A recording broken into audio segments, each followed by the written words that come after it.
மகா பெரியவா சரணம். நாம் தினமும் கடவுளை நாம் நினைத்து கொண்டு இருக்கிறோம். ஆனால் எப்படி நினைக்கிறோம் அப்படின்னு ஒரு விஷயம் இருக்கு இல்லையங்க.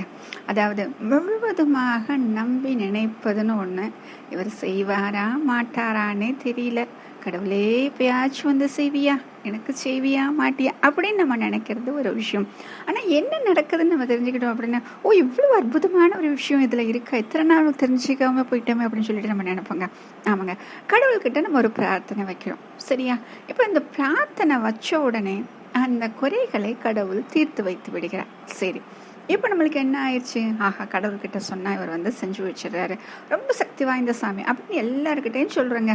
இப்படி போனீங்க அப்படின்னா, இப்படி செஞ்சீங்க அப்படின்னா உடனே நிறைவேறிடும் அப்படின்னு.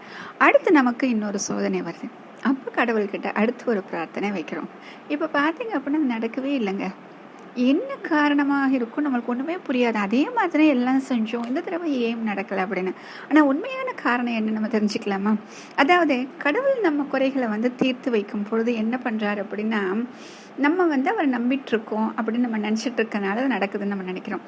ஒன்றும் இல்லை, நம்ம வந்து நம்ம குழந்தைக்கும் ஒரு தாய்க்கும் ஒரு உள்ளவன் நம்ம பார்ப்போம். ஒரு குழந்தை வந்து ஒரு விஷயத்த சொல்லுது அம்மா கிட்ட.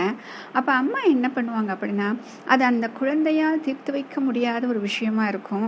இதுக்கு வந்து அவ்வளோ பொறுமை இல்லை, இதனால இது நம்ம தீர்த்து வச்சிடலாம், அப்போ தான் அந்த குழந்தைக்கு அந்த சந்தோஷம் கிடைக்கும், அதுலேருந்து வெளியே வந்து அடுத்த விஷயத்த அதை கவனிக்கும் அப்படின்னு சொல்லிட்டு அந்த பிரச்சனையை அவங்க தீர்த்து வச்சுருவாங்க. ஒன்றும் இல்லை, சின்ன விஷயந்தான் இருக்கும். பக்கத்து வீட்டு பிள்ளைங்கிட்ட சண்டை போட்டிருக்கோம், இல்லைன்னா யாராச்சும் பென்சில் கொடுக்கல, பேனா கொடுக்கல, இது கேட்டு கிடைக்கல, அது கேட்டு கிடைக்கல, சின்ன சின்ன குறைகள். எப்படி நம்ம டெய்லி கடவுள்கிட்ட சின்ன சின்னதாக எனக்கு இதை கொடு, அதை கொடு, இதை நீ கொடுக்க மாட்டேங்கிறிய, அதை நீ கொடுக்க மாட்டேங்கிறிய அப்படின்னு சொல்லிட்டு நம்ம டெய்லி ஒரு குறைகள் சொல்கிறோம் இல்லையா, அந்த மாதிரி.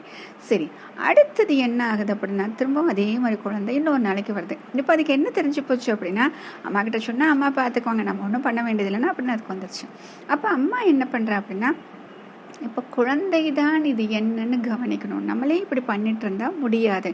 குழந்தைக்கு வந்து அதை எப்படி ஹேண்டில் பண்ணுறதுன்னு அதுக்கு தெரியணும். இதை எப்படி வந்து கையாள வேண்டும், இந்த சமயத்தில் எப்படி நடந்துக்கணும்.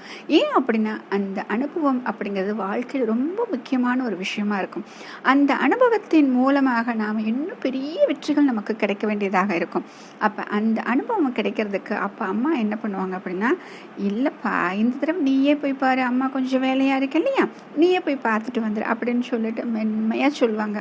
குழந்தையும் வேறு வழி இல்லாமல் போய் என்ன பண்ணுறது ஏது பண்ணுறதுன்னு தடுமாறி அந்த பிரச்சனையை சால்வ் பண்ணி முடிச்சிருங்க.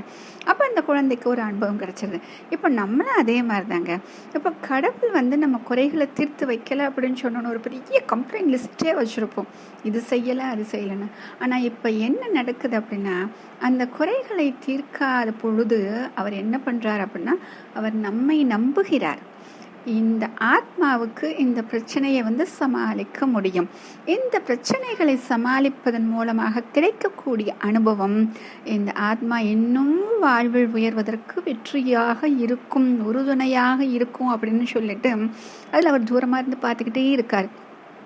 எந்த ஒரு சமயத்திலும் நம்மால் முடியாது, அதிலிருந்து நாம் மிகவும் கஷ்டப்படக்கூடிய ஒரு நிலை வரும் பொழுது கண்டிப்பாக அப்பொழுது அவர் கை கொடுத்து நம்மளை காப்பாற்றி விடுவார். அது வரைக்கும் அவர் பார்த்துக்கிட்டே இருப்பார்.